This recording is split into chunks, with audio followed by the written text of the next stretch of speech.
Demon Deacons into an ACC and national powerhouse. And he also has elevated players to the professional level to the point now where I think if you ask both of these coaches, they will tell you that it's their goal to not just get the starters to the next level, but almost every player on the team to the next level. Of course, both these programs academically strong, so either way, they're going to get to the next level of something, Mr. Stradley. That's fantastic play early from Duke, finding that space. So top of the 18, that was Mia Minestrella. We'll see the other Mia Oliaro as well, as we get a good look at Valentina Amaral, 2-year starter. She has played all but 11 minutes this year, giving up just 7 goals. This coming off last year where she had 17 starts, went 11-3-3, and also had a .69 goals against average. When you're around that 6-7 goals against average, you know you're doing pretty good. Absolutely, and what I love about Amaral is her decisiveness. She's an aggressive keeper. She's not afraid to come off of her line. She doesn't second guess. If she gets that feeling like I can get there, she sells out for it. Corner kick coming for the Demon Deacons. You see almost 8 corners per game. That's 6th in the ACC. Corner kick by Wake Forest.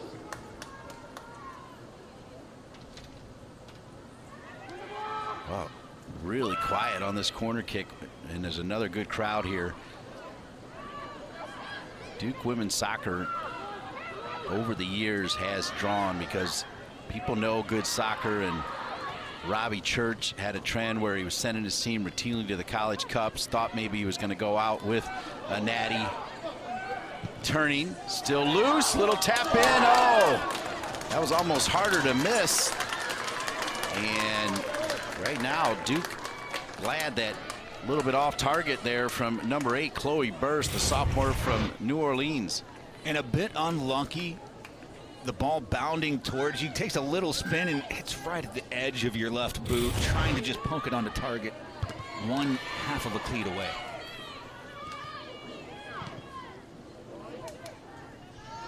This will be picked up by Dysart, the freshman from San Diego.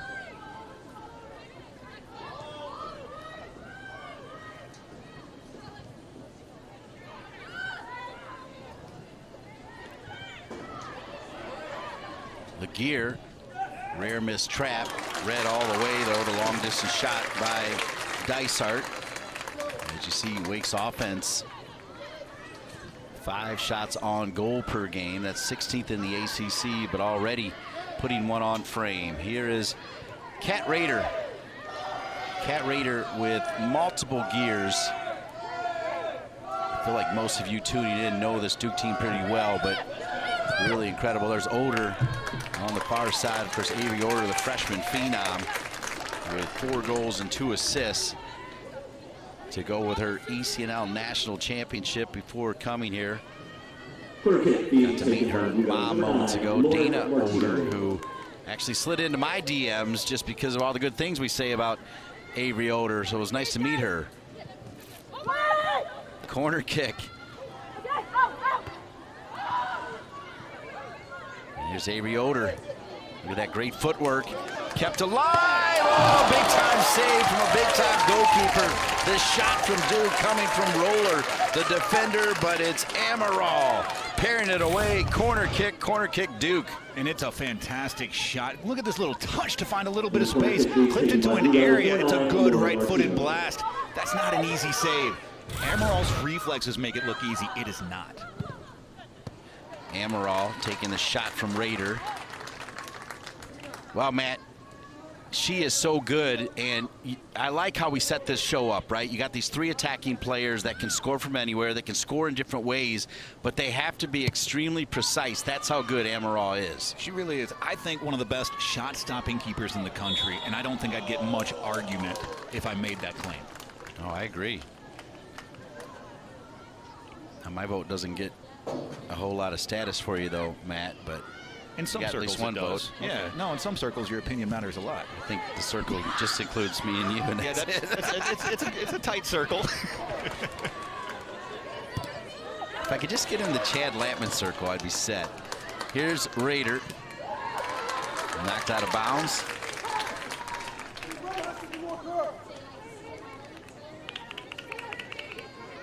All of us beholden to our main man, Will Black, and the rest of the crew. We'll have more on them later in the game. Right now, got an ACC battle.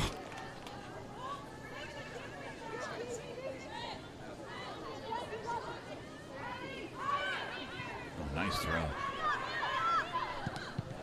It's into the 18. That defending was fantastic.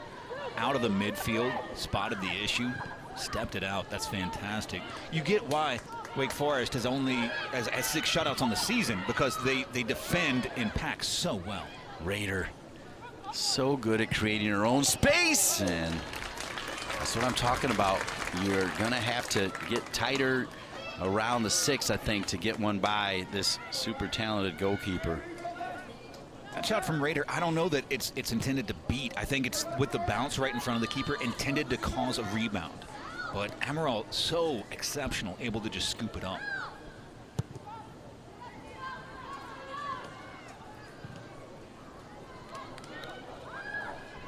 So King, who has played in a 3-back and a 4-back for Kieran Hall. Dea King, the freshman, also from California. Duke has always recruited California really well, Matt. I think if you want to compete at this level, you have to have some presence, because California does such an excellent job of developing amazing players. It's a lot like the triangle in that aspect, that you just have some really good players coming through. And at some point, it's not just a coincidence. It's because of the development of the training in that area. There is King, 1 assist on the season.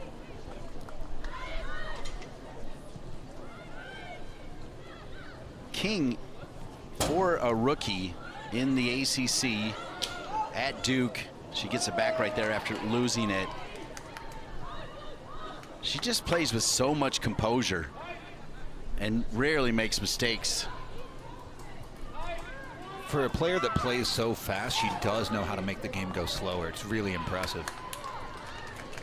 She has the ability, the speed, the quickness to close down, but the presence of mind when on the ball to not just blast it away, but let's do something with it. Let's pick out a pass. Let's start the attack. I love a player like that. Roller, as good as you'll find as the center back. We'll play it quickly to Minestrella. Minestrella, part of that dangerous front 3, including Avery Oder, who's on it now. Oder, who has shown the ability to beat more than one defender at a time. Falls to the head of Travers. Travers, another freshman, so 2 freshmen playing on that left side of the 4-back line for Kieran Hall. Right side of the foot, Raider. Love that ball to try to find Minestrella. It'll be deflected, corner kick due. Minestrella in the middle reminds me a lot of a toddler around bedtime. You can handle it, but you better have a plan. That works for me. 9 minutes in.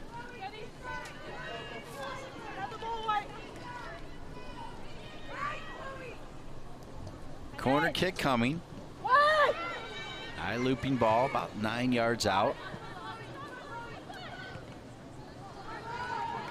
It'll be deflected and stay with Duke.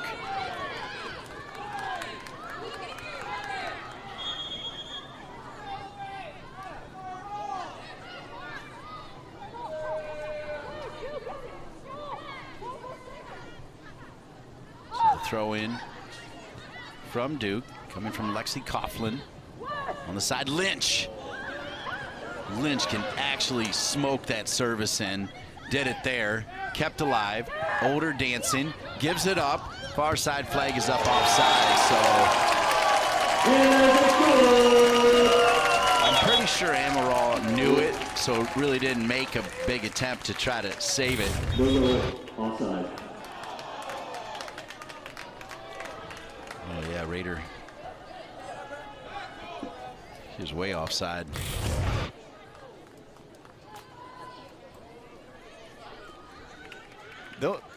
Are they coming over to double check it? Yeah, it looks like they'll take another look. I Previous play is under feel review. like it was fairly well spotted.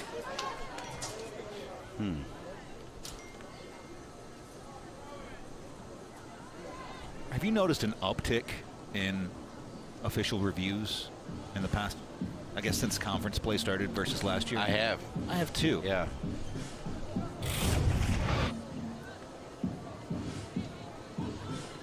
So, if the initial offside was flagged, yeah, that was close. If the second one was, that was fairly not close. Yeah, it was well spotted. Call That's why I stands kept it pretty offside. simple. If we're going to stop the game for 2 yards off, we're going to have a long night, Dean. Yeah. Although, a lot to be said for making sure we get it right, right? I don't know. That one seemed pretty easy. Uh-oh. Good ball in. Laguerre to Minestrella. That pass right there, Matt Stradley, is why I continue to say that Laguerre, while not having pinball machine-like numbers or anything close to it, is so important to this Duke team. And I love when we get to talk to Kieran Hall because, you know, rarely do I get somebody at his level to agree with me, but he does agree on that one. And emphatically. And I think that you're both onto something. Defensive midfield or a holding midfield player, they don't get a lot of appreciation. They don't get a lot of attention for holding on to possession, for keeping the pressure on the opposing defense, for saving possessions, for generating shots by keeping possession. And I think that that's something that you see. Well, I know that the pro scouts are salivating because she's, you know, she's listed at 5'7". She plays a lot taller because she's coming back to help Roller and King out if they need her. King turns it over. The back line's got to be careful if they're going to be content trying to build out of the back. They get it back, and here's Oder. And look at Oder switch the point of attack over to Rader. Such a fantastic pass. So now Rader with an overlapping run from Lynch. Lynch showed last year when Rader, in fact, went down that she could also play up top. So versatile. I mean, you think about, they made that run with a lot of injuries as well, trying to celebrate the greatness of Robbie Church. So close to ending his career with a natty, but he did end it with another college cup.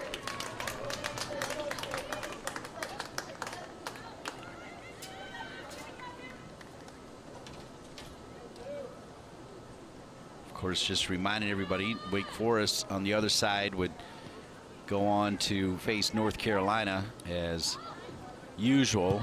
Men's and women's soccer with a phenomenal presence in the ACC and top 3 teams in the country from the ACC right now.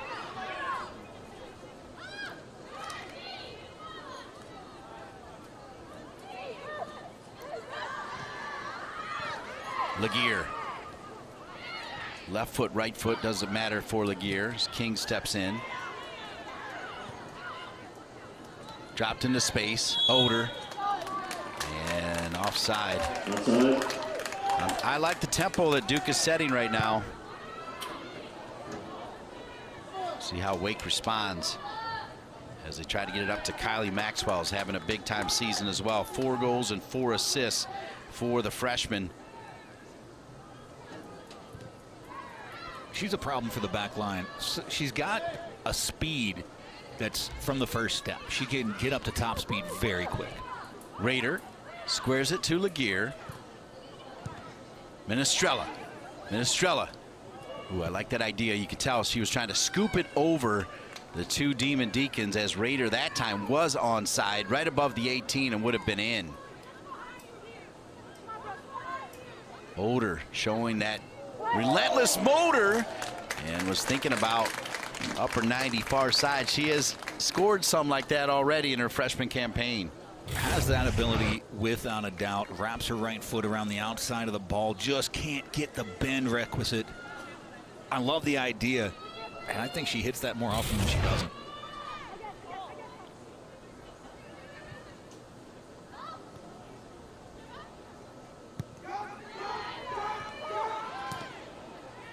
Pressure from Lynch. Lynch. Lynch will get it back. Why not? She can offside. Wow, Wake really managing that line, which they're going to have to be in sync. And short of Sierra Scythe, all new players back there. Scythe is a dandy one to have come back, though. She's fantastic. Has a great service, is as good defensively as she is moving forward. Her work rate, both offensively and defensively, unquestioned. She's a fun player to watch. Demon Deacons looking for their first win in Durham since 2010. Now, granted, they've only played 5 times as part of that rotation. But still, it's been a little while for the Demon Deacons to get a win here at the fortress known as Koskinen Stadium for the Duke Blue Devils women's team and men's team. Flag is going to go up on that as well. Offside.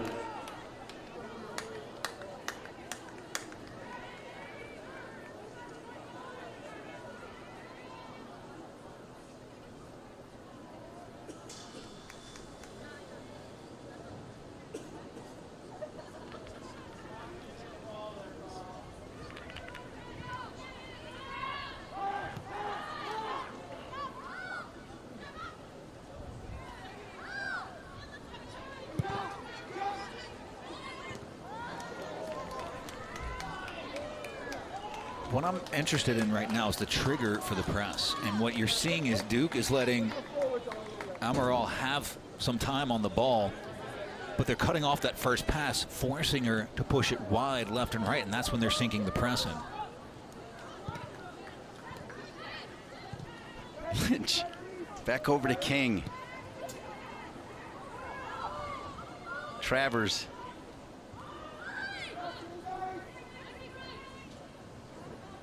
Coughlin waiting. 3 freshmen in that back line with a rock and roller. Now Lynch.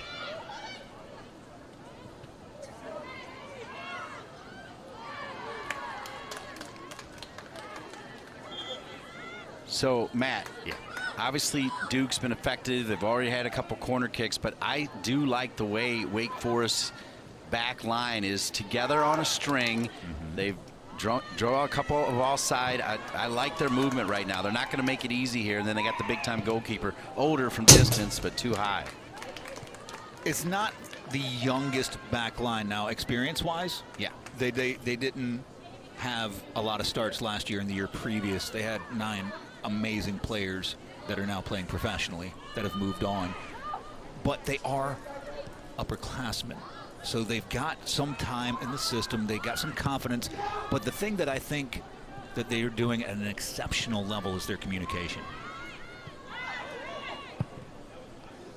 Some decent pressure on the superstar that is Valentina Amaral, who has been called into the U.S. U20s, part of the Florida Craze Crush, which includes Hugh Menzies, who a couple World Cups ago coached the Jamaica World Cup team. So got some big-time coaching.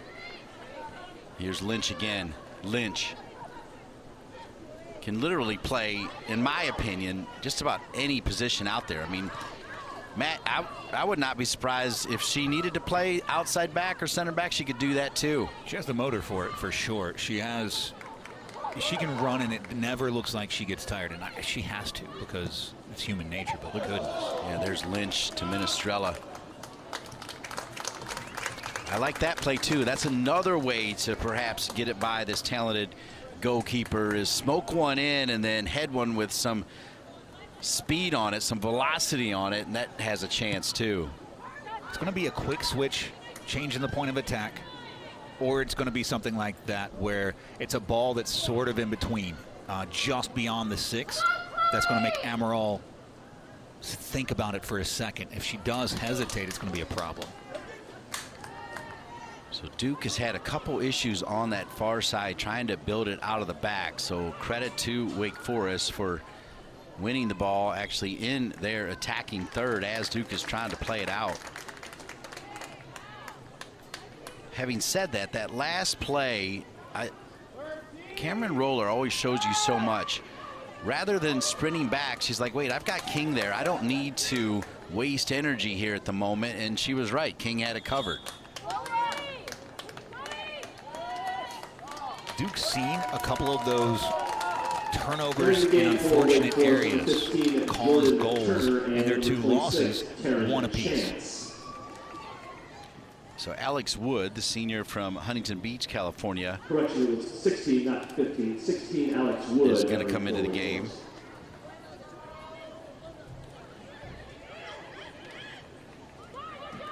Wake Forest, that shot a little bit too ambitious, and it'll be a goal kick for the Duke Blue Devils. Cameron Roller usually helps out. Sydney Schuler also got into the game, the freshman from Rancho Mission Viejo, California.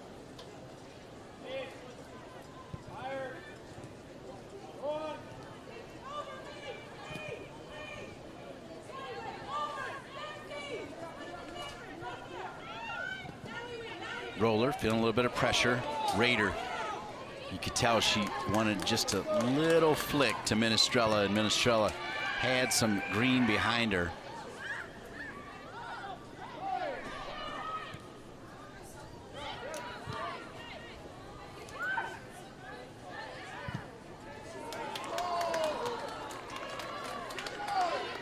Here comes Wake.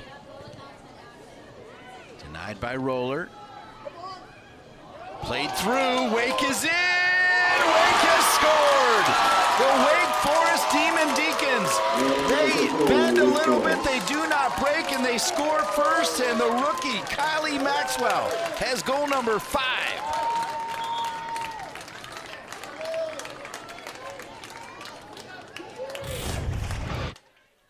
Just a bit of a scrappy ball. The clearance not coming out far enough. Headed down, and a one-touch flick. Maxwell knows to charge forward. We call that a poacher's goal, Dean. I love it.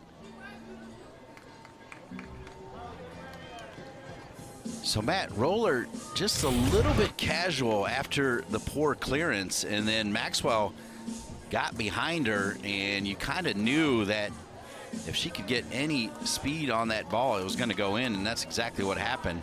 I don't think they're going to take it away either.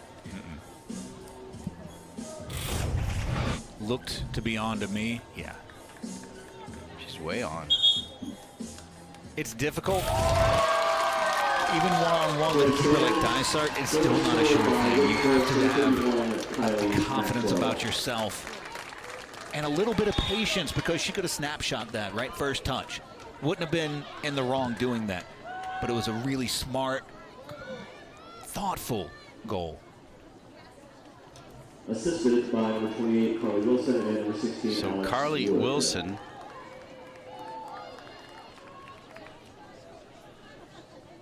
It's Wilson's second assist in 3 games.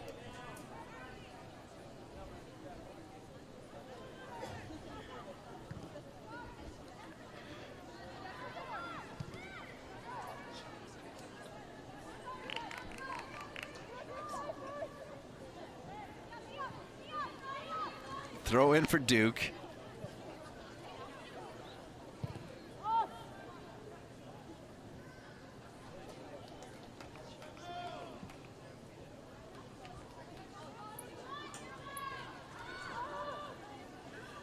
King. It's 1-0 Wake Forest. If you joined us late, Duke was dangerous early with that big-time front 3 of Older, Minestrella, and Raider. And they got a couple corner kicks both sides, Matt, and big saves from their big-time goalkeeper, and then they get their break. Kind of Roller, who is so good, right? ACC Defender of the Year. That time just took a casual break, and it cost them. It's one of those situations where, and you've seen it a little bit in the last couple of games, Duke's found themselves being second to some of those 50-50s. And when you're second to a 50-50 in your area, bad things can happen. Coughlin. Not on the same page there with Raider. You know, it's interesting. They always talk about what happens 5 minutes after a goal, and right now what I'm seeing is a really good Duke team in a little bit of shock. And playing a little bit tentative and not playing that assured footy that we saw over the opening 20 minutes, right? Where passes were crisp, direct, into areas. Now it's a little bit unsure, a little bit wide. And it can be a confidence shaker when you've played arguably the better bit of soccer and you're down. But a lot of this sport is what happens to your confidence when you take a shot. What do you do? How do you answer? Oh, what a nifty little trap there from Lynch to get it back to Lexi Coughlin. Here's Roller. Roller looking to find Raider.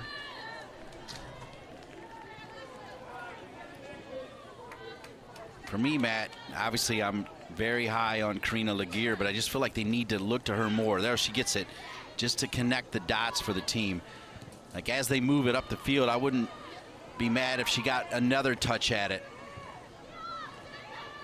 Minestrella.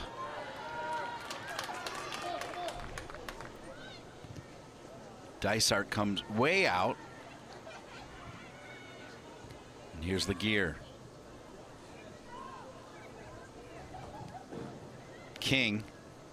Good drop off from Oder over to Travers.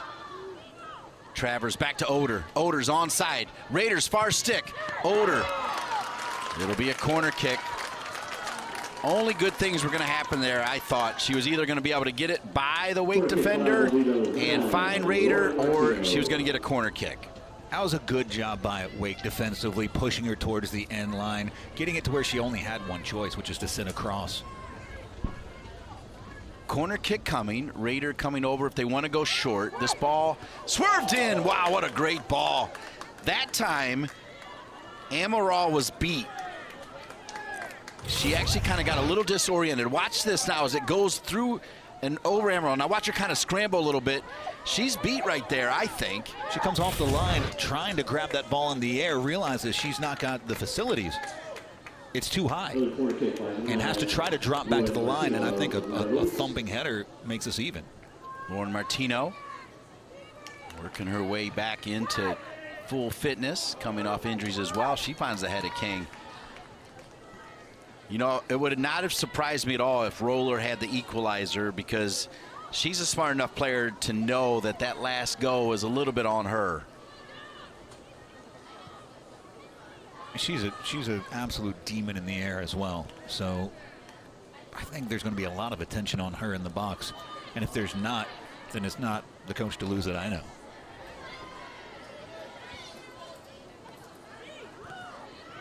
Lynch.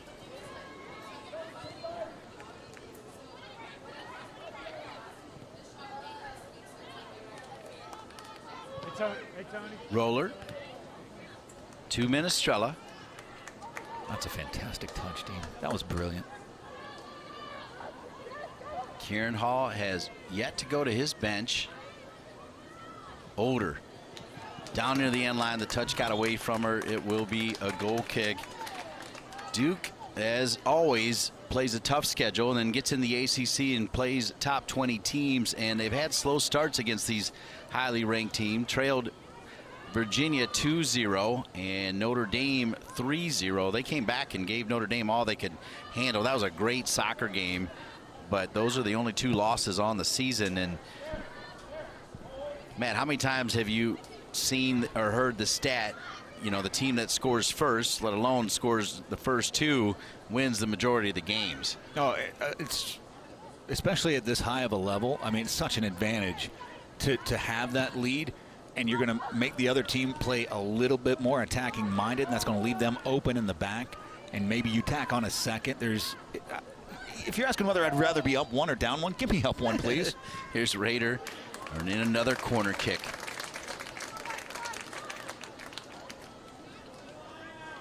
Corner kick by the Blue Devils number 9, Lauren Martino. So 6 corners already for Duke. Yes, they trail 1-0, but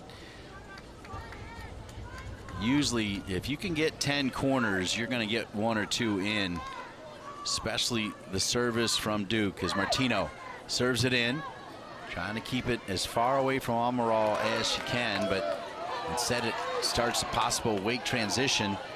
that is going to be a lonely one, but it's been a good one here. And a saving the day is Lexi Coughlin, the freshman.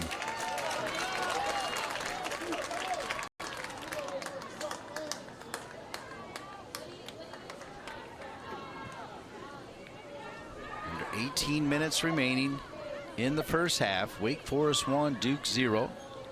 You're watching ACC Women's Soccer on ACC Network Extra. Cut back. Avery Oder with her left foot. Denied. Coughlin, part of this highly heralded freshman class, one of the best in the country.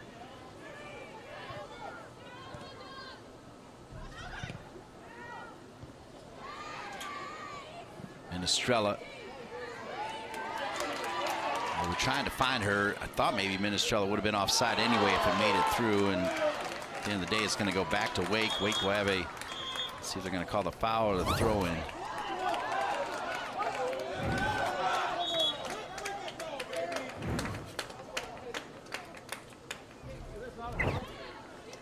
So Tony DeLuz wants an explanation.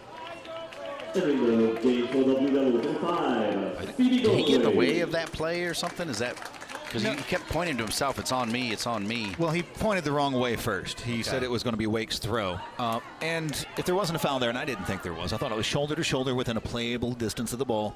So I think the official and I were on the same page. It went off of Wake, so it's got to be a Duke throw. Meanwhile, Phoebe Goldthwaite has come into the game for Duke. She wears the number 5 jersey. It's on the bottom of your ACC Network Extra screen, and whistle called against Wake.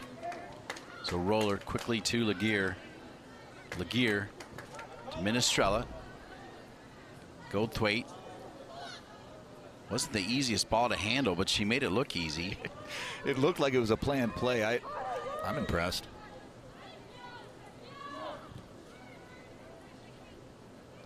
Alex Wood is just shadowing everywhere Laguerre goes. Looking for Minestrella. Good hustle by Wake after another good effort from Valentina Amaral, the outstanding goalkeeper for the Demon Deacons. Of course, Aubrey Bledsoe, now Aubrey Kingsbury, who is a superstar for the Washington team out of the NWSL. Big time goalkeeper who still comes around. As I mentioned, Tony DeLuz now creating a pipeline to the pros in Winston-Salem. Here's King. King. I like that ball, but Oder decided it was too far out and head. It will go out of bounds and come back to Wake Forest, who has a 1-0 lead with under 15 minutes remaining in the first half.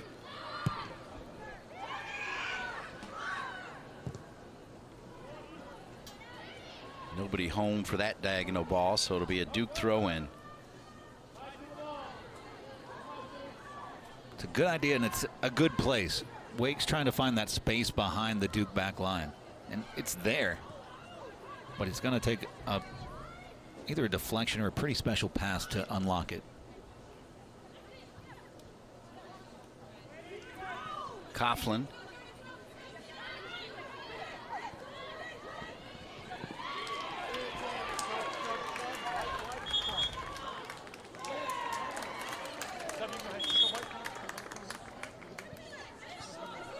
Entering the game for Wake Forest, number 2, Amaya Dawkins.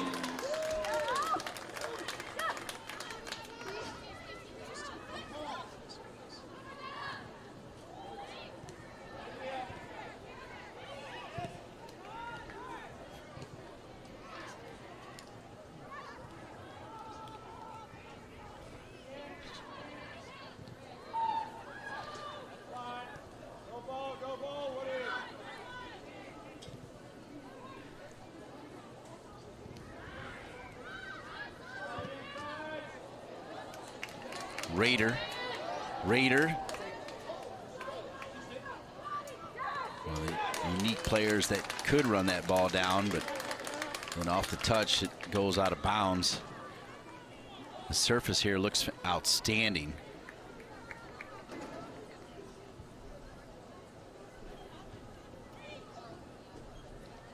It's not an easy play. At full stretch and at full speed for Raider to even get a touch on it.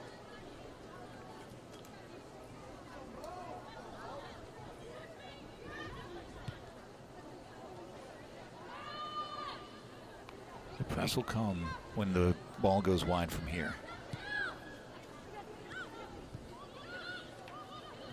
You caught it, Raider. And that press almost led to a turnover. Wake Forest, though, works their way out of it. And that's a foul. Could be a card as well from King. We'll see. Nope. Just a foul. Yeah, so let King get set. I agree. It's definitely a foul. Not a ton in it. Not at unplayable distance. Is it stopping of a promising attack? I mean, we could argue it. I'll listen to what you got to say. Yeah, I think that's a yellow. I mean, anytime the ball is like 5 feet away and nowhere near the play and there's a push like that to stop forward progress, I think Miss King's lucky right there. It's one of those deals, Matt, as you know, next even remotely little bump, she will get a card. Yeah, that's probably one of those that's it, last chance type situations. Why'd you say I know? Like I get a lot of those? Older. No, just because you're really smart and know the game. No, I do get a lot of those. Yeah, listen, man, you can't be doing that. I understand. Yeah. Entering the game for the Ludo, number 15, Mia Oliaro. Mia Oliaro, a junior from Chapel Hill.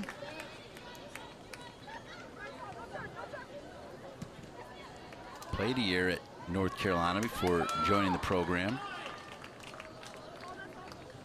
here at Duke. Tony DeLuze going to make some more changes as Wake will make their 4th substitution. Duke has made 2 with Goldthwaite and Mia Oliaro.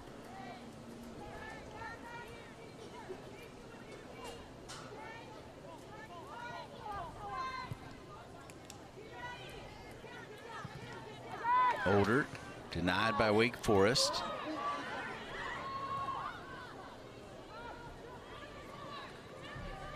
Nine shots for Duke, 2 for Wake Forest, but Wake Forest made the most of a little bit of a mishap on the back line. Slow to recover, and then sliding in there is the freshman phenom Kylie Maxwell out of Pennsylvania with 5 goals and 4 assists in 2025.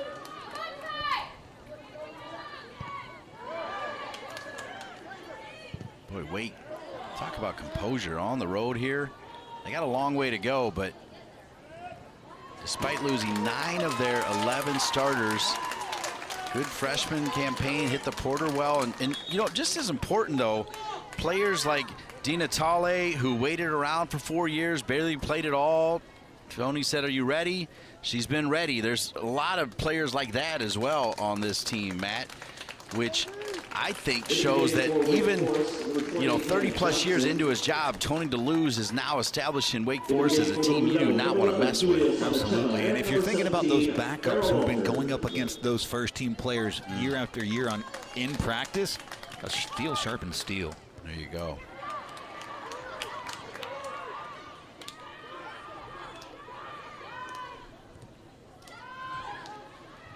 So here's Wake Forest. Keeping possession, now losing it. Travers plays it back. As Julia Sonacheva, who Kieran Hall had extra time for, I felt like, on the call. I mean, he had extra time for all the subs, but just felt like, particularly when he was talking about Sonacheva, added a little bit of something.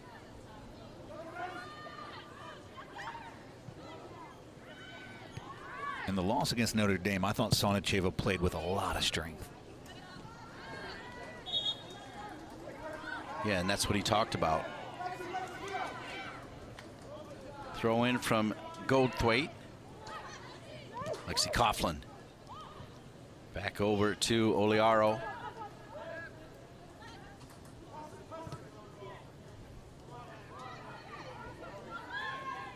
Jocelyn Travers.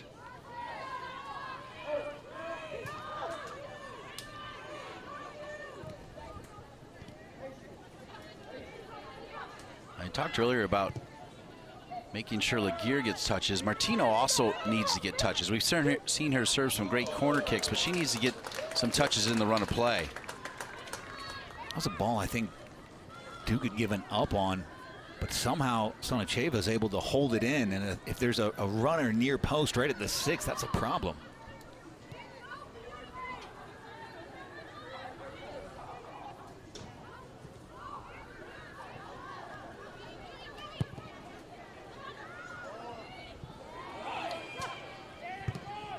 Wake. Goldthwaite there to take it away. Gets it back to Roller. Now Coughlin will cut inside. Coughlin going to make a little run. Side of her foot. Here's Martino.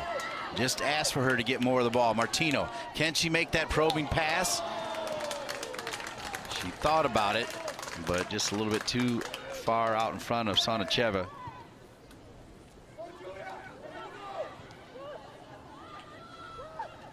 And the angles being off are a lot to do with Wake Forest's defense. They wanted to make it to where if she did choose that passing angle, that was too acute, and Amaral is able to jump off the line and take it.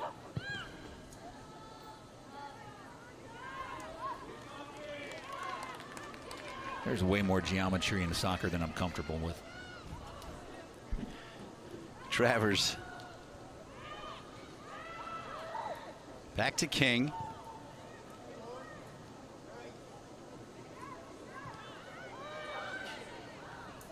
So second time they've tried to find Martino, but Wake Forest, you know, a lot of times you see teams attack in triangles, they defend in triangles, and they've been doing it effectively.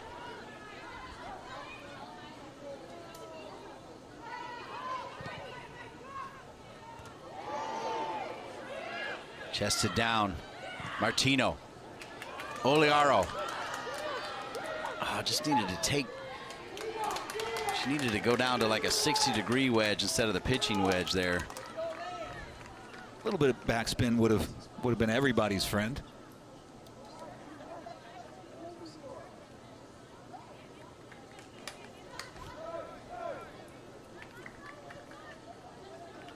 If Duke can keep their width, they look dangerous, especially when they're getting possession back in dangerous areas with their counter press. But they've got to make that decision quicker, either push it down the right side to Oliaro, Sonacheva on the left side. That decision's got to come a little faster. Roller. Oliaro wearing that captain's armband. Martino. Now the far side, Sonacheva. And she, nope, no corner, it'd be a goal kick. So under 5 minutes remaining, Wake on top 1-0. And I think if you're Tony DeLuz, if you can keep it 1-0, you're pretty happy. So I'm going to ask you, Matt, if you're Kieran Hall down 1-0, what is going to be the message at halftime? That we've faced adversity before, and that we've waited too long to make our comeback, and so expend that energy early. Let's come out of the second half like a team that's being proper challenged. Let's state our claim to this game early in the second half. Let's not have any I wish I had, made this decision. Let's play fast, let's play hard, and let's play together. Good stuff. Goldthwaite over to Oliaro. Goldthwaite drops it in.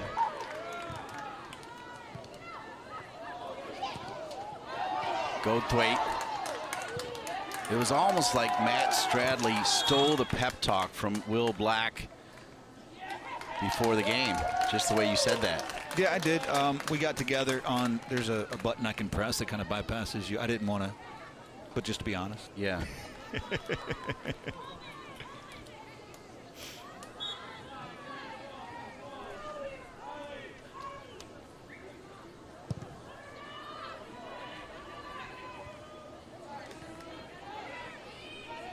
The effort from Wake Forest has been phenomenal. I don't hate that ball. Look, nobody was there. They do run it down, though, and it will go out of bounds. I like what Tony DeLuz has brought off the bench. He's gotten good work from Dawkins, Wood, Johnson, and Chance.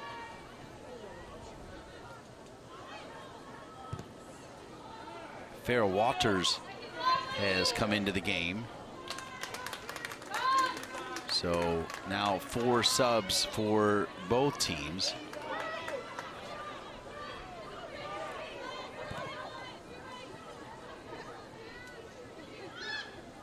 Oliaro. Back to Laguerre. Laguerre, good ball in. And too far out in front. Picked up easily by Amaral.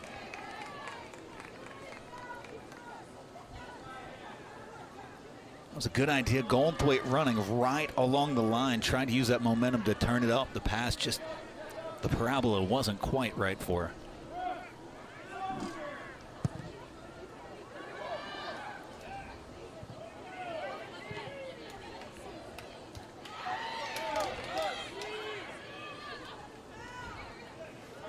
Go off the bottom of the pink boots of Laguerre.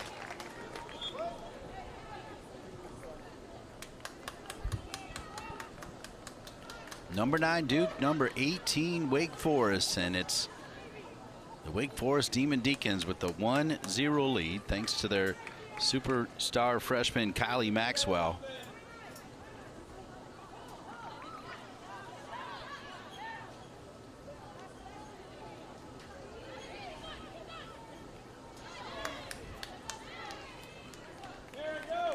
Another throw in, but a game management here in the last 90 seconds. Kylie Maxwell, dad played football at Western New England University, and mom played basketball at Drexel. She's got a twin sister, Taylor, who plays soccer at Miami, and a brother, Jojo, who plays soccer at Westchester University. As we so often see, athletic parents, athletic children. Under 1 minute remaining here in the first half with the Demon Deacons on top. This will find Farrell Walters. Walters, no options there. See what I'm talking about? How they defend in threes. It's the magic number, Dean. Pressure on Travers. And I think in that time, Coach DeLuz probably would have liked to seen her just kick it toward the corner and either run it down or at least kill another 10 seconds. As it is, Duke's gonna have a chance to equalize late in front, open. An unfortunate touch by Farrell Walters as they had a chance there to equalize, but they won't. So through 45, it's Wake Forest 1, Duke 0. Honestly, I thought Duke had the Duke's front three to find some space, and then even as Kieran Hall went to his bench, it was tough to find some space as we're getting ready to start the second half. Duke in their home blue kit, Wake Forest in their visiting all-white kit. With Matt Stradley, I'm Dean Linke. Delighted to be with you for, as I mentioned earlier, this top 20 matchup. Wake rolling in at 18 in the country. This after losing 9 players from their team that made it all the way to last year's national championship game. Once again, it's Valentina Amaral. She went 11-3-3 in 17 starts last year.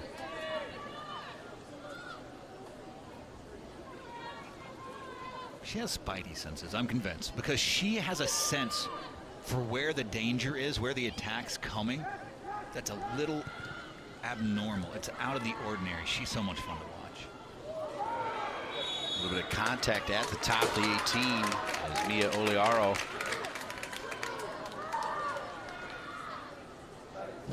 So Lynch.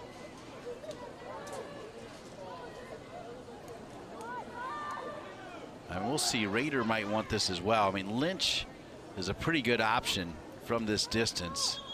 What do you think, Matt? If it was a little farther out, I don't think there'd be a discussion. I think it's Lynch all day. I think Lynch has amazing, uncanny ability to knock it in from distance. They're going to look to see if this was on the line or not. Go back there. No, I think it's well spotted by the official. I think it's just about where he put the ball down. I think he's going to move it back a little bit.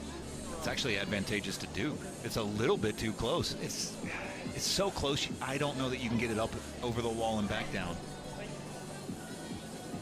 I would relish another yard if I'm one of those. I think that's what's going to happen. Yeah. Yeah, so the contact was about just another foot or so, a little bit deeper.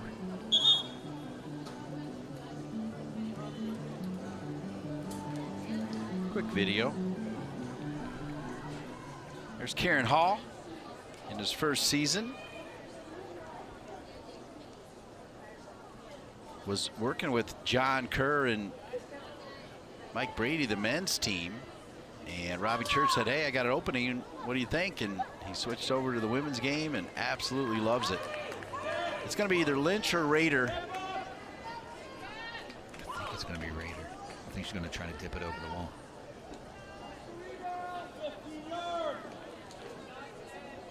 With a chance to equalize.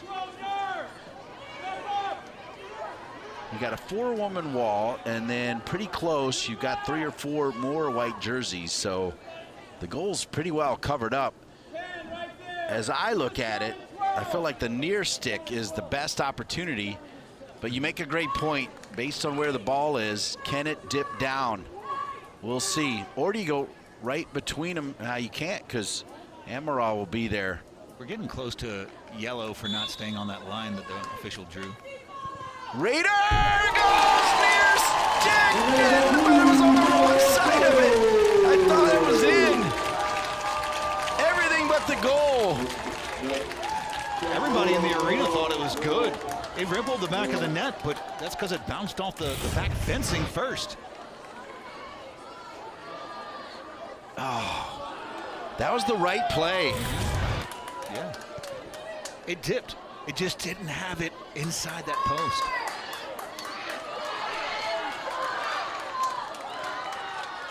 Going downhill, Wake Forest off the near free kick goal from this player right here, Rader.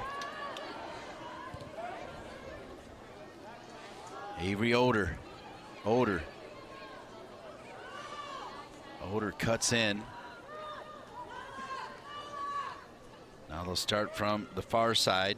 Minestrella, who has scored in. Let's take a look at Raiders' attempt. We called it out. We said it's got to be near stick, but thought it slid in. It was close. The hard part was done, which was getting the dip on it.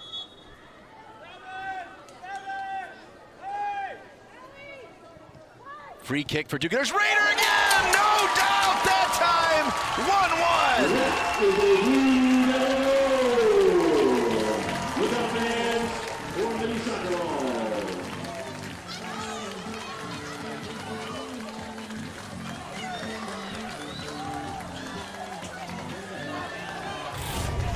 That's third time's a charm. It's a brilliantly taken set piece. Rader comes charging short.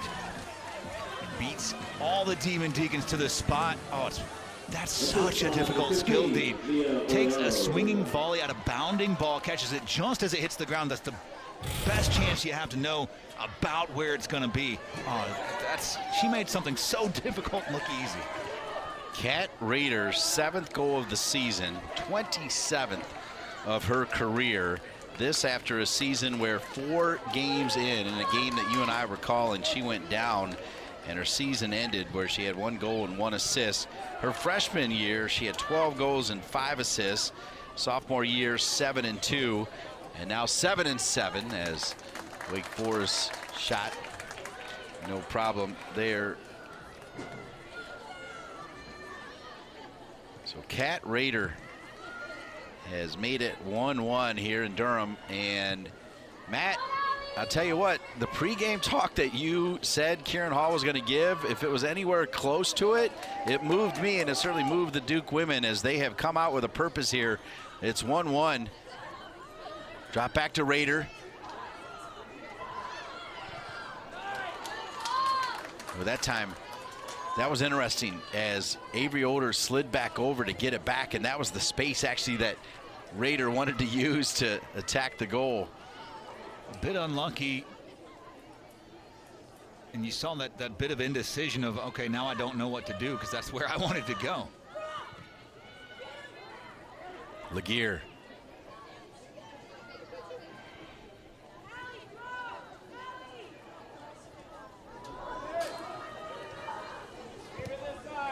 Good switch.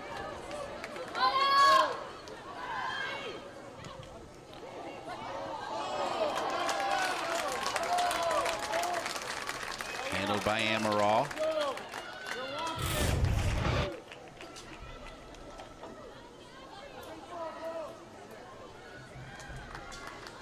If that bends just a little bit more, it's a tantalizing ball, and I think Amaral stays home. It's a little unlucky, but Amaral's such a brave keeper. Gosh, she's so much fun to watch.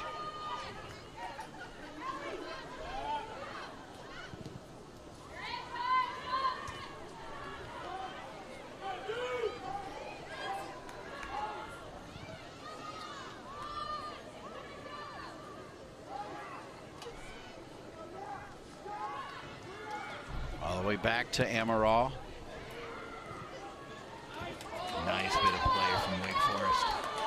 Now they've got the numbers on the right side. Play it into space. And King does enough. 3 freshmen in that back line playing way above their years. Speaking of freshmen, they try to find Avery Oder.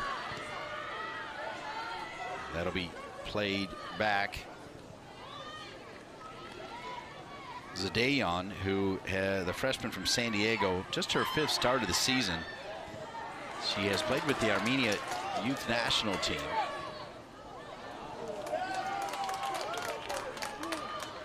You can see that attacking presence creating some gaps between the lines right now, and because of that, a little bit back and forth right now, a little bit of a track meet. Flag is up offside.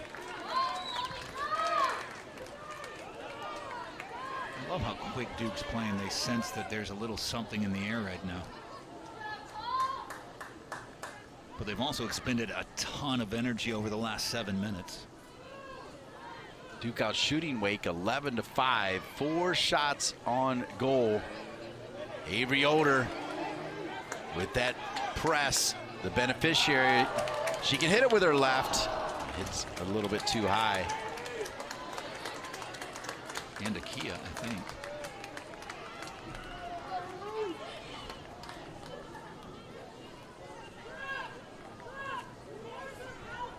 That's when you have to put your foot through, though.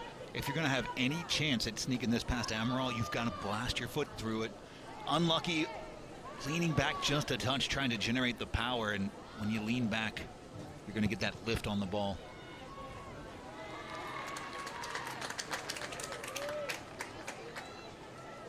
I'll tell you what, Kieran Hall message was heard loud and clear because, Matt, not only did they get the equalizer, but the press right now is phenomenal, as this creates another opportunity for Raider. Didn't like the angle, so touches it away, drops it back over, and just not quite there for Minestrella, who is looking to score in consecutive ACC games. She did it last year as well, and she has scored in all of her ACC games this year. Kayla McCoy scored goals in 5 straight ACC games in 2018, but not the first 5, just 5 straight during the season. Minestrella is the only Blue Devil to score goals in the first 3 ACC games to start a season. And by the way, she did it last year as well against Cal BC and Notre Dame. Minestrella defensively.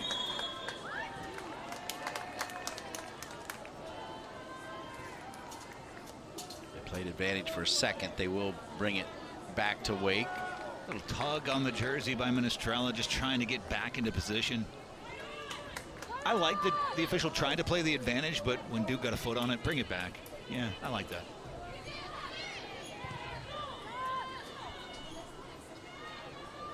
So Kat Raider so close on the free kick. I don't think it was over a minute. Maybe. It was right around a minute. Made it a no-doubt goal to make it 1-1. She came into this game ranked 2nd in the ACC in points per game at 2.11. And she's got 2 more, second in assists and tied for 7th in game-winning goals. She is tied for 8th nationally in points per game and tied for 6th in assists. Kat Rader. That's a dangerous ball. Oh, that's a more dangerous ball. Yep, King loses it. Now has to do the work defensively. You can see the attacking players come back, but then Lynch, not the kind of foul you want, as Wake was going away from the goal.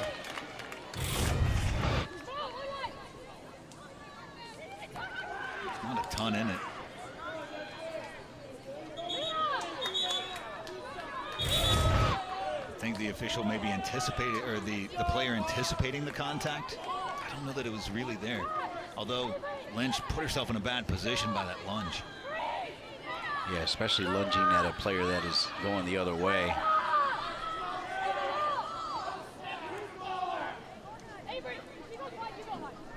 So it'll be a 3-woman wall here on this free kick, which I gotta believe is gonna be more of a pass here. They step over it. It's a shot, but not on target. Yeah, I thought we were going to see the left-footed chip trying to flip it right at between the spot and the 6. It's Dempsey Brown from Winter Park, Florida. Knuckled a bit. It could have gotten a bit dicey, especially when you're dysart and you can't really see through the wall.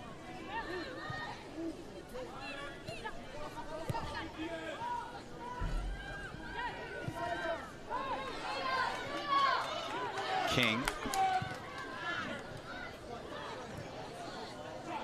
Touch there from Travers. Now we'll find Oder. Minestrella.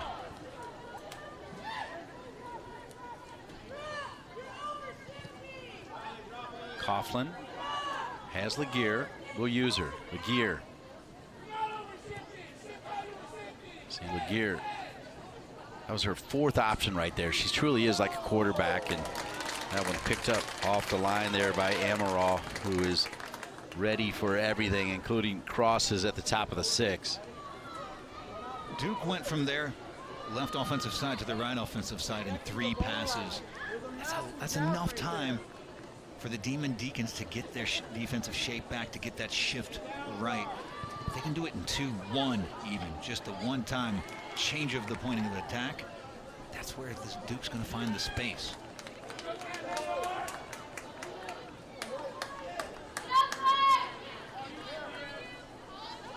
Duke coming into this game with an 18-match unbeaten streak here at Koskinen.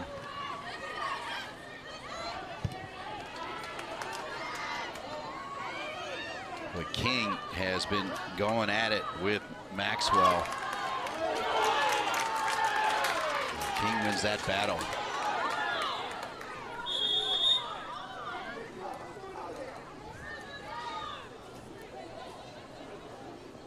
DeLuz wants to understand the call. Oh yeah, he went off Wake. Good work by our crew. Already told you some of the names. Robert Gray also here with Matt McCullough, Christopher Dubois, Chris Metzloff, Ryan Givens, Will Black, our main man, Chad Latman, Blake Woodard, David Harding, and Matt Stradley also here. Tony DeLuz.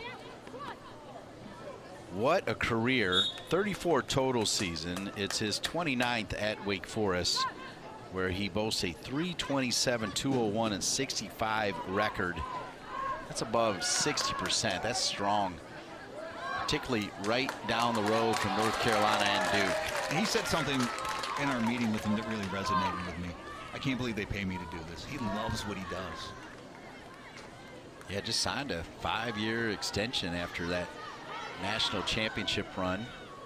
Was out in San Diego where he played as well, but he has made Winston-Salem his home, and we're the better for it, including his incredible family. His wife, super talented in the creative arts space.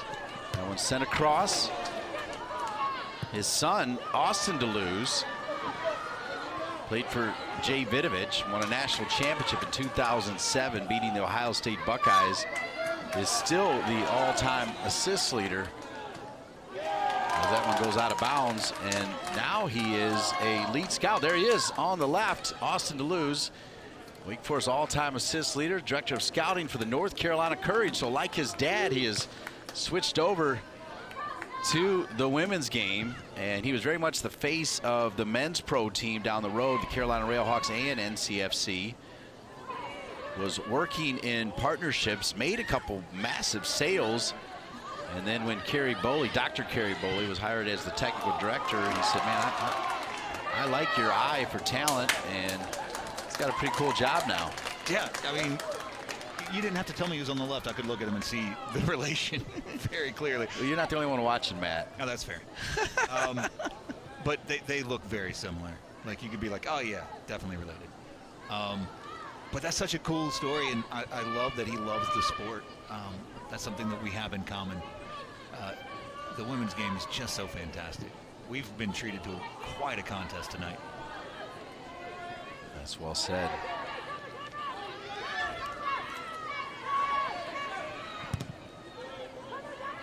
Sent long.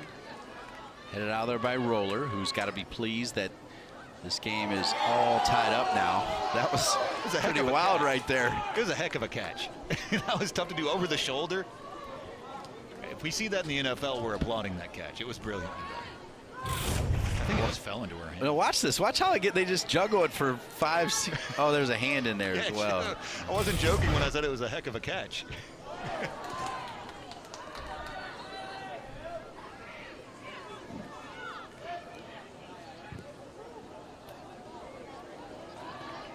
Over to Older. Now Raider.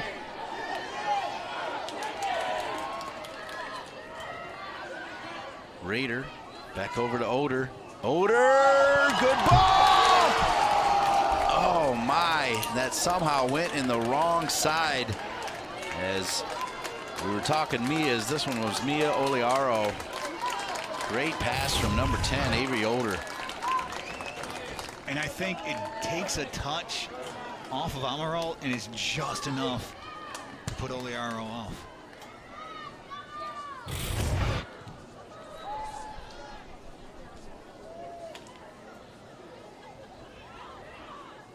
Laguerre. Travers. Now Oder. Oder. Raider.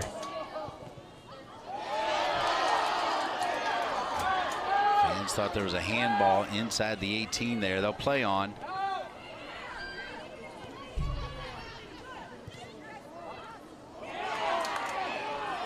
Travers somehow spins out of trouble with a couple of the Giants up top for Wake Forest. Both teams have now had handball shouts.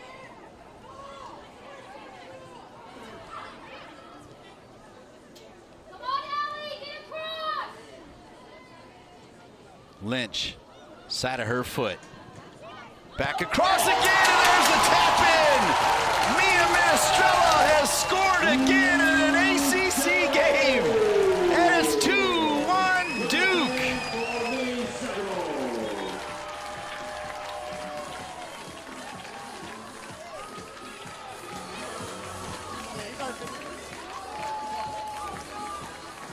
Video review.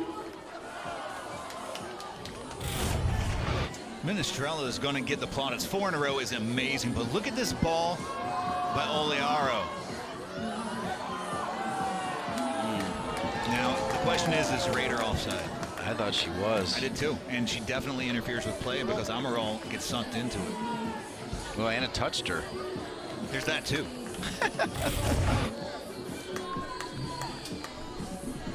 I think they might pull this one back. I think you might be right.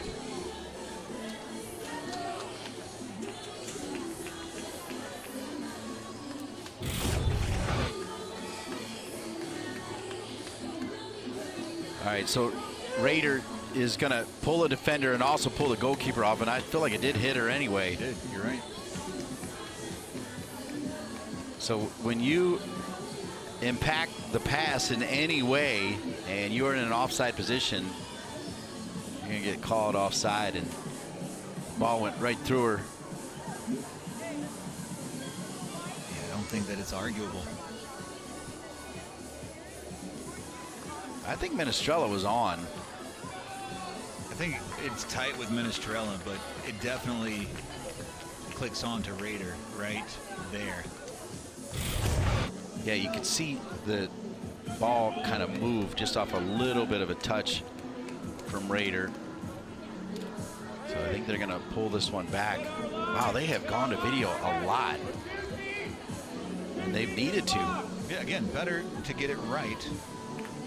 Take a couple of minutes, let's make sure. In real time, it felt like a goal, but upon further review, I don't believe that it is.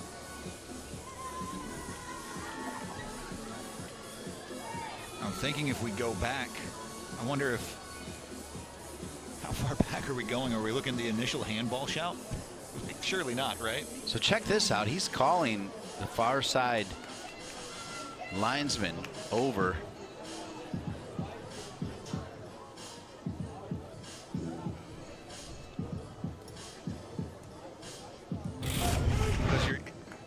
Is there anybody deeper on the pitch? And I don't think there are. Wake's 4 at the back, and they're the 4 on the back right there. Keep an eye on the linesman on the far side. He never put the flag up, even as it goes through.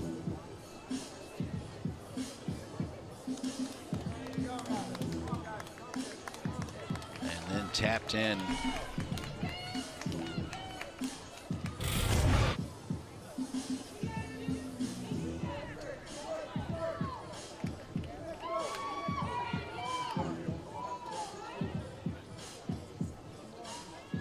So the call is, as we suggested, Raider did interfere with the play and was in an offside position. And now that report will go to Kieran Hall. It's the second goal that's been wiped off because Duke's been in an offside position. Nikola Alexic with his assistant referees Gabriel Rivera and Chris Zerner. For me, and I know Duke fans won't like hearing it, but the use there of the video and then the conference with his linesman.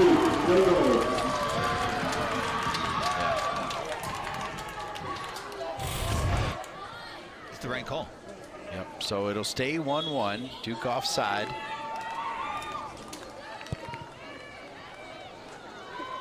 Duke has been caught offside 4 times, as we talked about how that back line has tried to deal with that 3-headed monster up top. And the amazing thing about the 3-headed monster for Duke is they can change the heads and it's still a monster. Yeah. They can put different players in there and Really can.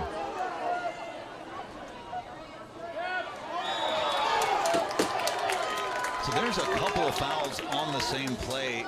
First one got an advantage, second one in a much better spot. This is Lynch territory, although it looks like Oliaro on that side of the pitch will put it down.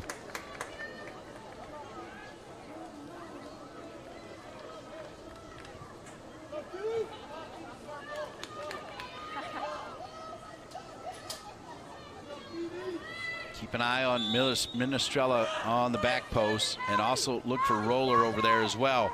Comes all the way through. There's Lynch. There's Roller. And Roller can't quite get to it. It'll come back to Wake Forest. Duke understandably bummed out as they thought they had taken the lead. Remember, they were down 1-0 at the half, came out on fire. And I feel like they've kept the fire going, but unfortunately, Raider was offside. The Gear's going to get a break here.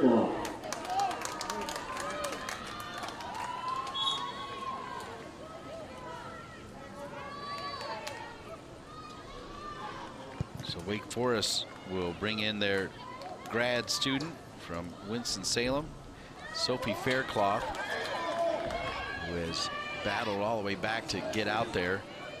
Good work running back by Phoebe Goldthwaite, who got a run in the first half, gets another run here in the second.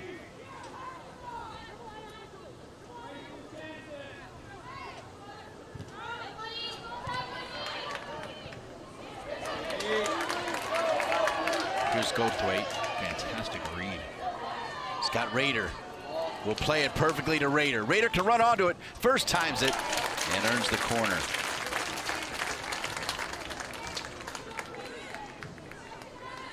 Sophie Faircloth, sorry, Matt, got to tell the story though, as you see the brace on there. 2020 ACC All-Freshman, 21 a ton of minutes, 22 just 10 matches, then injured the last couple years and has played just 36 minutes per game in the last 4 matches. Back out there, never getting up, scored her first brace, as you see on the bottom of that graphic, and it's Duke does, this one will count. They will not take that one away. And it's one of your favorite players, Sonacheva, with the goal. It's 2-1. She's so strong in the air. So turn around, look up there for Maxwell.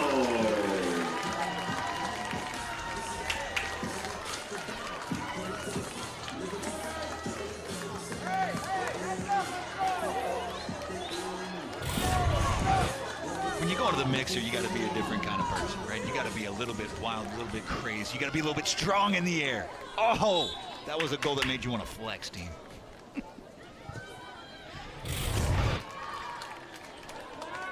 Maybe just me? No?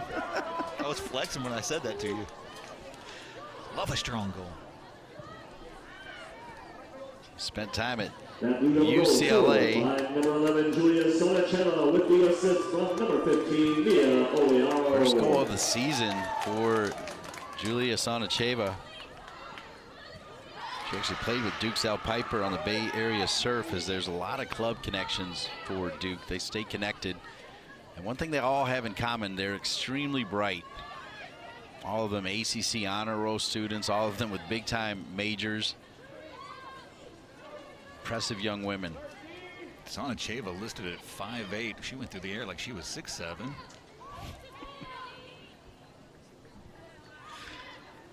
The basketball team might be having some notions after seeing how high off the ground she got. Well, that's a good segue to congratulate Kara Lawson on being named the head coach of the USA women's basketball team, something that Coach K also did as well during his time at Duke. Such an honor, isn't it? Represent your country. Phenomenal. Brag time, Zach Galifianakis style. I went to the Olympics and saw the women win the gold and the men win the gold. It's unbelievable.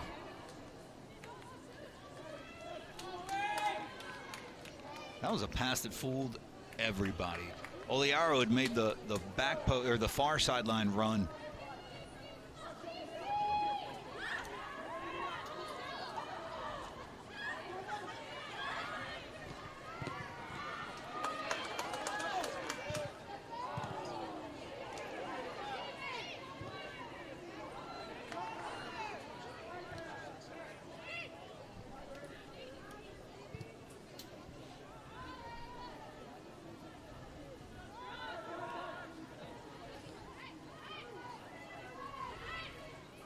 Avery Older pushes it out wide.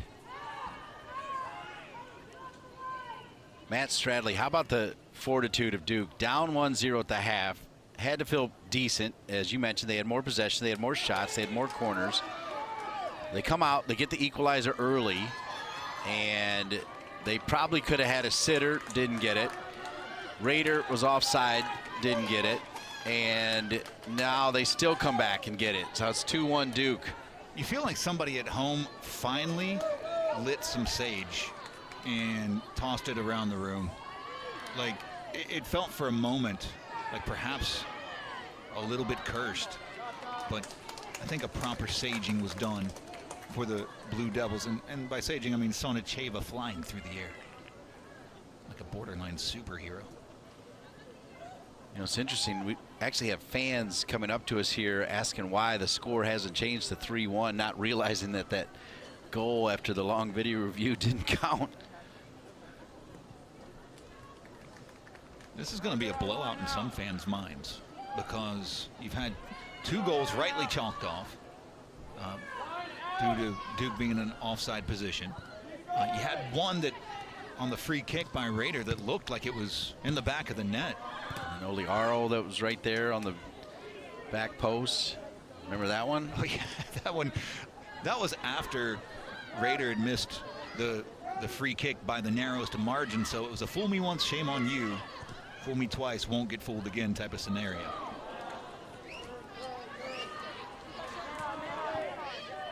Good move inside by Kylie Maxwell. What a switch. Yeah, beautiful. He's going to hold up on this wonderful surface here at Koskinen. Oh, wide open, and just like that, it's equalized, 2-2. That's how you do it. All started with that incredible switch from Maxwell, and Wake Forest has tied it. And it's a ball across the 6 that just finds its way through. Alex Wood makes it 2-2.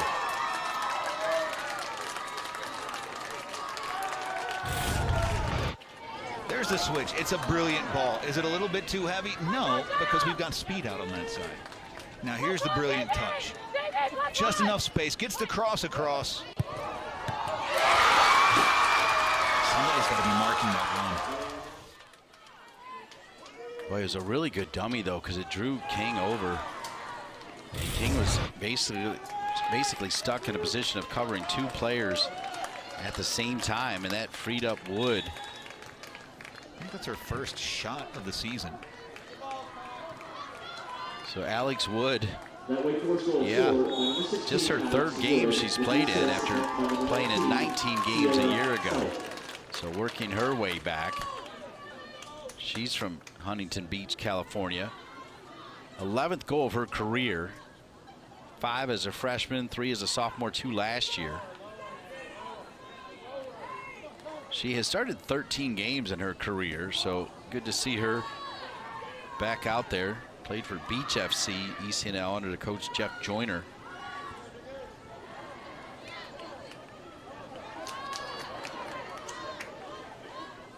So how does Duke respond as we are tied at 2s?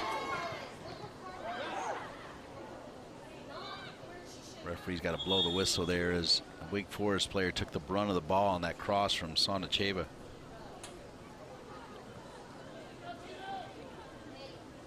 That's one that never feels good, but after you've been running for 70 minutes, particularly, it doesn't feel good. When you're this deep in the match, one of the most valuable commodities is oxygen, it's air. It's your ability to breathe and try to get those muscles to please just work for 20 more minutes.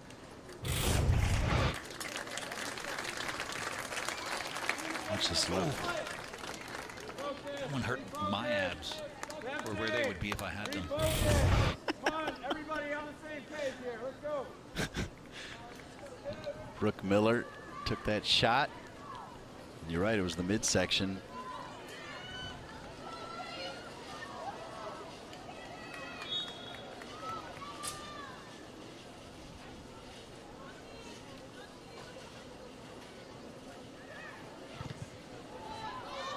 Turn there from Minestrella, knocked out of bounds.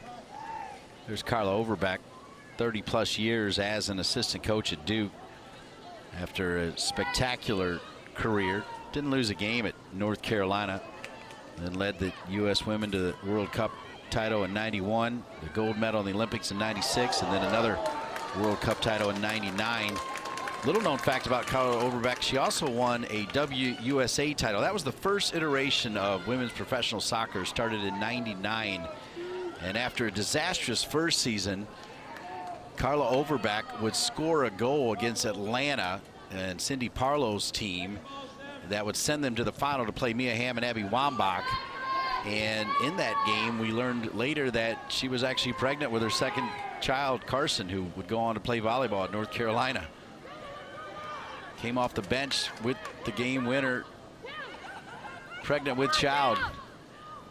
She's an amazing athlete. They've named now a special award geared around this one to go far post.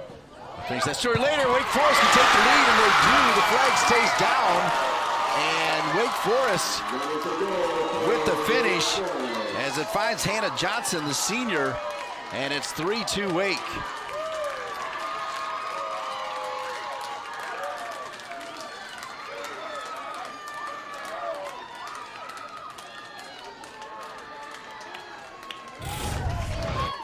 absolutely relentless in their refusal to give up. Just standing on the back post. If this comes to me, I'm going to finish it calmly, coolly. It's not an easy finish. That ball's coming from her waist, dipping down. And you can hear the steps of the defender closing behind you. They have to give Maxwell an assist there as well, as Maxwell found Johnson. And if you remember, it was Maxwell with that great long ball on the equalizer. So they have given an assist to Kylie Maxwell and Sierra Scythe. Scythe, one of two returning starters for Wake Forest, her and the superstar goalkeeper. And it's 3-2, and goal and assist for number 31, Kylie Maxwell.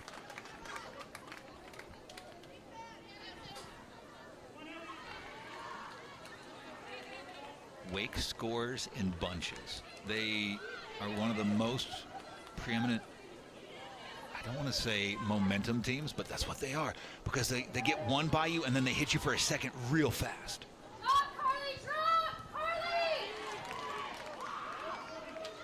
Wake now feeling it a little bit. Tried to get it back to Johnson, who at the moment has what would be the game winner. I feel like there's some more goals to come in this one, though. Here's Avery Oder. Oder. Ooh, Raider wanted it. Split second of indecision. That window shut so fast.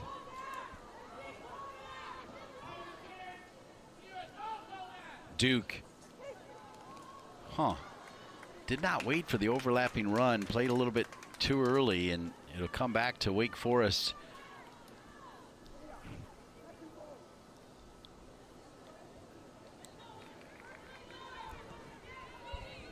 So it's Wake Forest 3, Duke 2.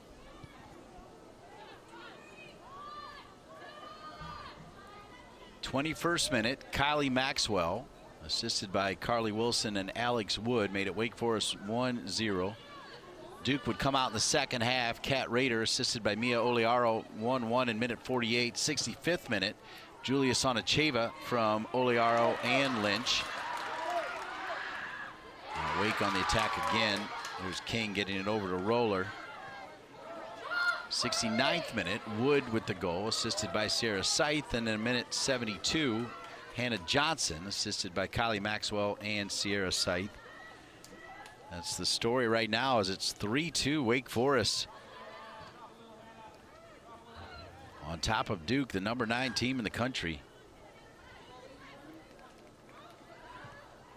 Scythe is a phenomenally special player. She's so much fun to watch on the pitch. The job defensively is huge, and then offensively so exemplary.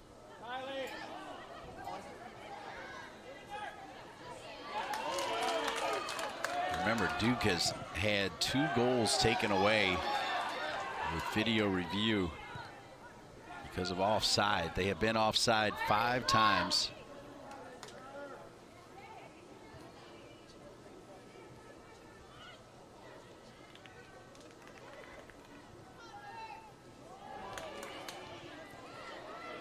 Oder.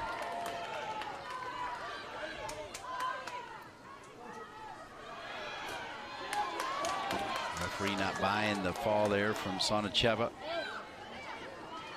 who's got one of the goals that weren't offside.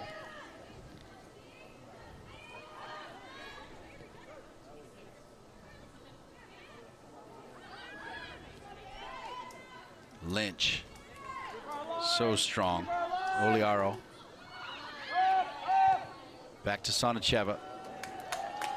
Nobody home. So it's 3-2 Wake Forest, but Duke had 2 pulled back. Let's take a look at them, Matt. And neither one of them are very arguable. Like the first one, it's not particularly close.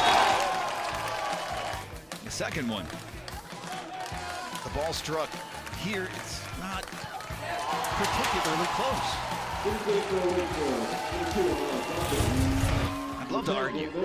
Dean, you know me, I love to argue. There's nothing to argue.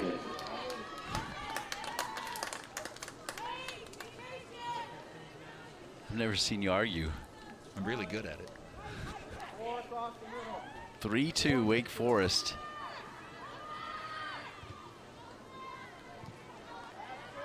Raider does have a goal. I say that because, as you just saw in that highlight package, she was involved in both of the goals pulled back. The one she tapped in and the one that Minestrella thought she had kept her scoring streak alive. Here's Raider again offside. So that is now 6 times Duke has been offside.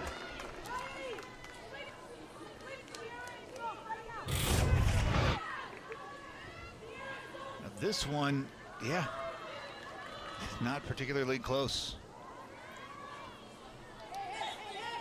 So Matt, that is part of the reason why earlier I was talking so much about how well this Duke back line is playing with only one returner back there.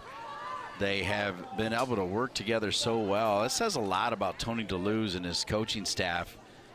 And then the fact that one of the players, as I mentioned, a player that waited 4 years to get her chance, key transfer comes in, a rookie back there. And then, of course, one of the 2 players returning doesn't hurt. But now Duke with 13 minutes and a few seconds to try to equalize again here, far side. That was a good ball in. It was just better defending by Wake Forest.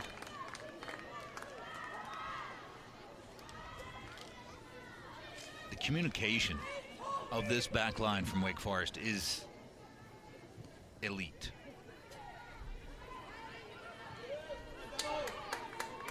Demon Deacons last defeated the Blue Devils in Durham on October 24, 2021 in an upset which sent Wake Forest the second round of the 21 ACC championship. Victory marked the first victory against the Blue Devils since 2013. And I had said earlier, their last time they won here in the regular season was 2010. And there it is, our great crew with that nugget as well.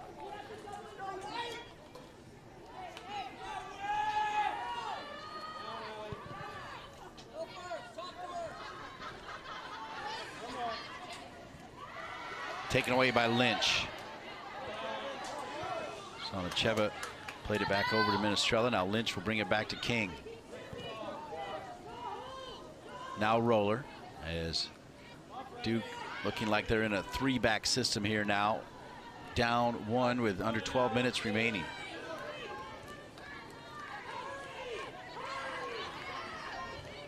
Lynch.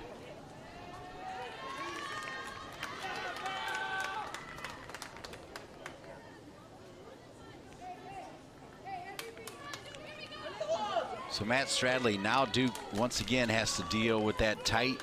It's a line of 4, then there's one about 5 yards away, then another line of 4 that's less than 10 yards away. That's 9 players plus a world-class goalkeeper that they're trying to score the 3rd goal on. Is it fun? No. But is it doable? Absolutely. There are areas of space, but it takes quick switches and moving out wide rapidly. Duke's a little bit slow in making that decision to swing out wide and giving Wake Forest enough time to make that shift to cover that area. All right, Sophia Recupero coming into the game.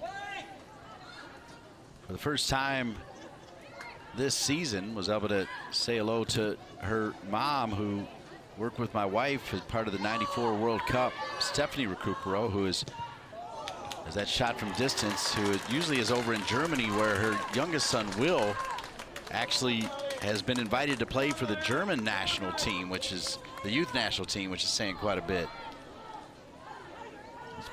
That's pretty special. I mean, to get into any national team is amazing.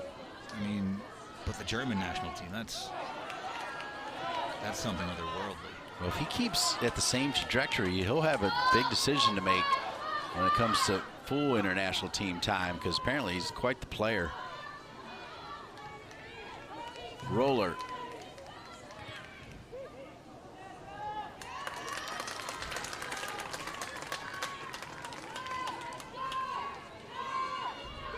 Good look at Amaral.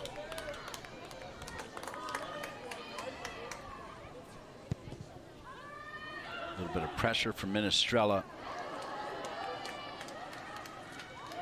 I feel bad for Mia Minestrella because that was one of the better celebrations I've seen. Basically saying, I'm here. It was passionate for sure.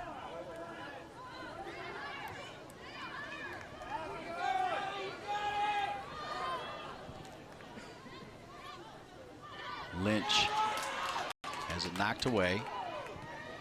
Now Roller. Roller. Will pick her moments to come forward. Oliaro back to Roller. And picked off by Kylie Maxwell, who, for me, if the scoreline stays, is the player of the game. With a goal and assist, King's got a look at that. Really good pressure there coming from the Demon Deacons. Flanagan took like 3 steps to cover all that space. She's got long strides. Emily Flanagan, the freshman from Round Hill, Virginia. She does like a gazelle out there. Hannah Johnson, who has what would be the game-winning goal if the scoreline holds, will come back into the game. Tony DeLuz, associate head coach Brittany Cameron, assistant coaches Courtney Drummond and Taylor Culp.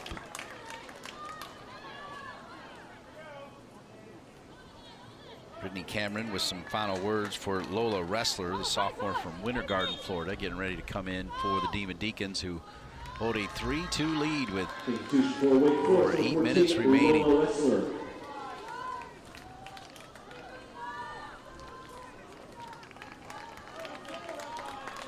Coming out of the game, we were telling the story of Sophie Faircloth right as Duke was knocking on the door.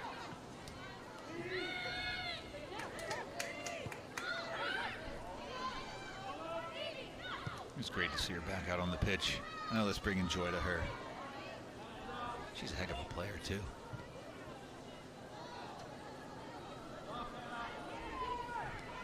Duke starting to build. Raiders dropped really deep, hasn't she? Well, she's a difference maker, right, Matt? So the difference makers come and find it when they need it.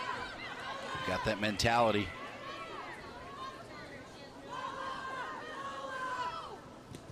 Oliaro pulled out of the air.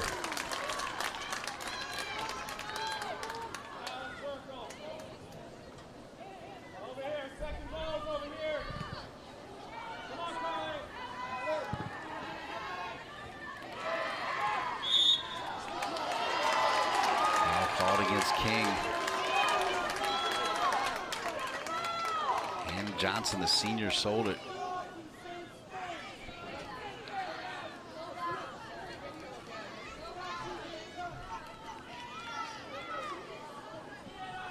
Duke comes in with a 6-2-1 overall record, 1-2 in the ACC, led by Kieran Hall in his first season. Wake Forest comes in 8-1-2, 2-0-1 in the ACC, ranked 18th in the country. Tony DeLuz, who graduated from UC San Diego in 1985.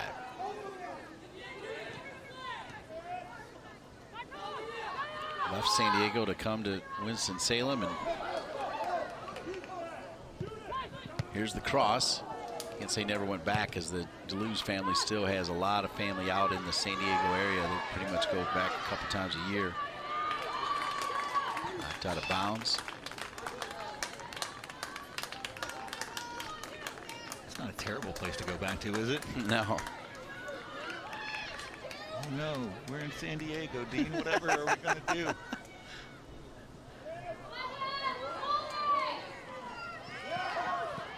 Good work here by Wake. What a performance from Kylie Maxwell.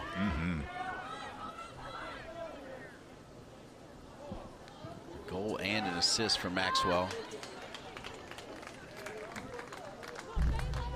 Duke doesn't need to clear the ball here. Duke needs to possess the ball here. Don't blast it deep. Connect.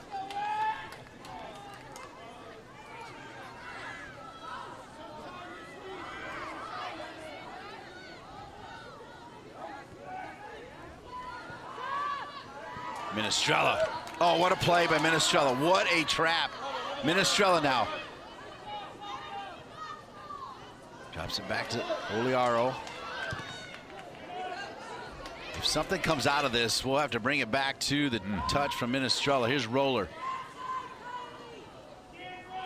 Recupero.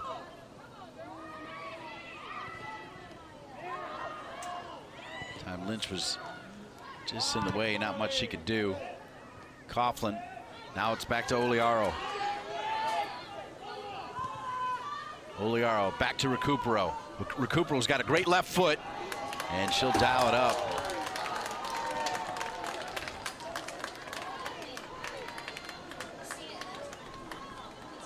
Sophia Recupero. It's a good rip, just didn't have the dip.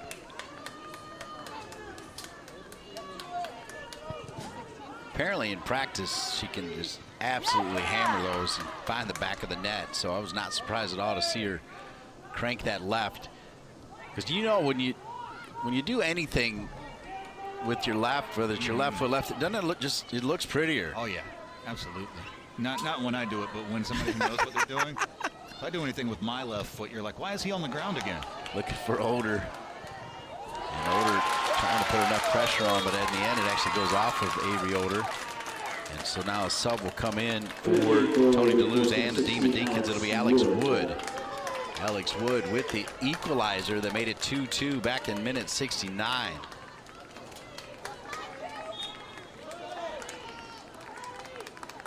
Wake Forest trying to go to 3-0-1 in the ACC, where only the top 6 teams make the ACC tournament.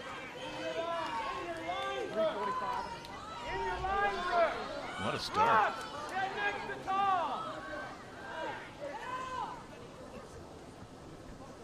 They've put themselves in the driver's seat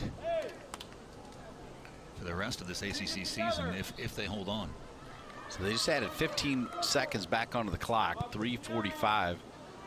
Yeah, that's well said, Matt. I mean, you start unbeaten like that.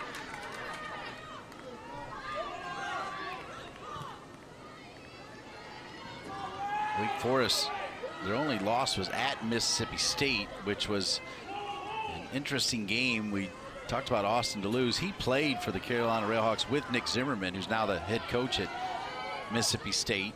And this shot here, Nick Zimmerman celebrated like he just won the World Cup with the win over Wake Forest.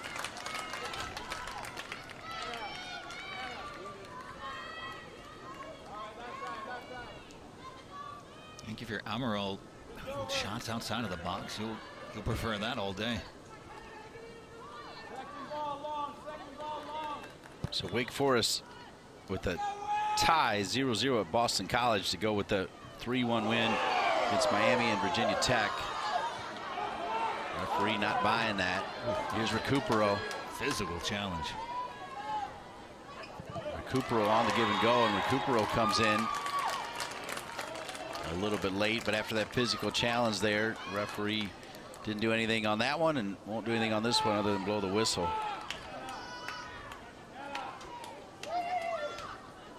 I think the punishment is the time that's clicking off.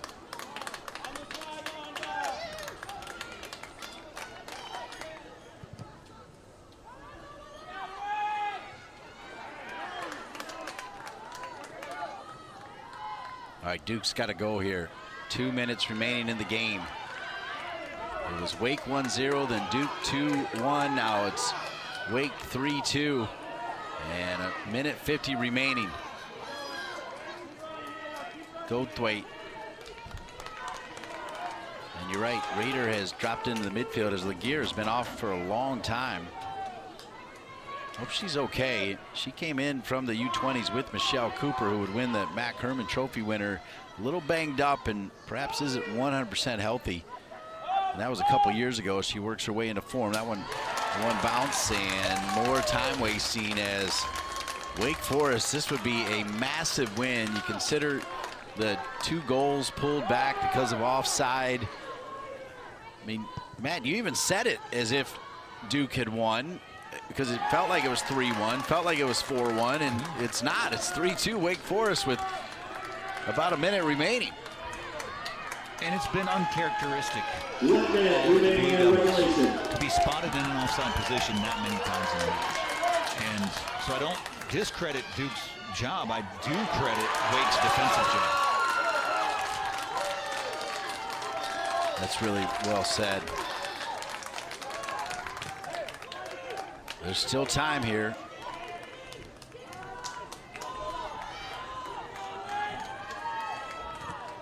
Sent in, Goldthwaite. That might do it right there, though. Just about. Looking for Phoebe Goldthwaite. As Duke will fall to 6-3-1 and 1-3-0 in the ACC. Wake Forest will move to 3-0-1 and 9-1-2 and have a pleasant drive 10, 9, down to Winston-Salem. 7, 6, 5. Kind of a statement victory here for Wake Forest. Final score, Wake Forest 3, Duke 2. Demon Deacons taking off the top 10 team.